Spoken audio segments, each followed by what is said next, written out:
Where the Mountain Meets the Moon, chapter 19. And look, there's Min Lee, I think, laying on the water buffalo, who seems to have a little floral decoration. I don't know.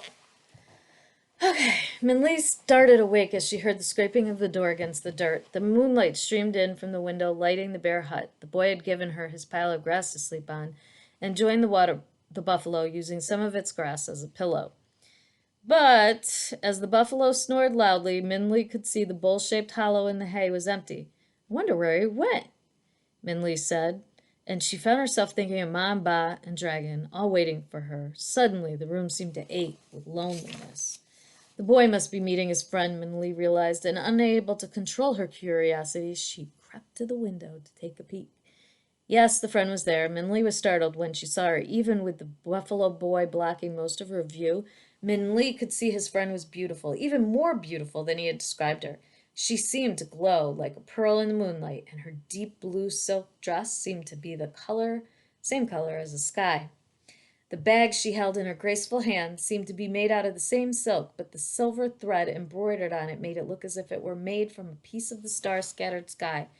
Everything about her seemed finer and more delicate than the average person. There was definitely something unusual about the buffalo boy's friend. Min Lee watched her laugh and then listened intently as the buffalo boy spoke. He gestured to the house, and Min Lee ducked down just out of sight as the friend glanced towards her.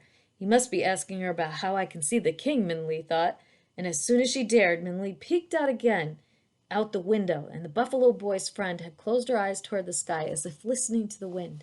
And then she looked at the buffalo boy and spoke, and he nodded, and the girl smiled at what Min Lee imagined was the buffalo boy's enthusiastic thanks. Min Lee sat down on the wooden stool. She knows a lot of things, the buffalo boy had said about her friend. After seeing her, Min Lee was ready to believe it. But who is she? Min Lee asked out loud. And just then the buffalo came back inside. Oh, you're awake, he said when he saw Min Lee. As much as he tried, he couldn't hide the leftover smiles and laughter from his visit. His eyes sparkled as he sprawled himself out on the bed of grass. I talked to my friend, and she said that the king might be at the Market of Green Abundance tomorrow morning, but you're going to have to find him yourself. Really? Min Lee said. How does she know? The boy shrugged. You didn't ask? Min Lee asked. Don't you think it's mysterious that you only see her once in a while? That you never visit her and she only visits you, and she knows things like where the king might be tomorrow? Who is she really? She's my friend, the boy said simply. That's who she is, and that's enough for me.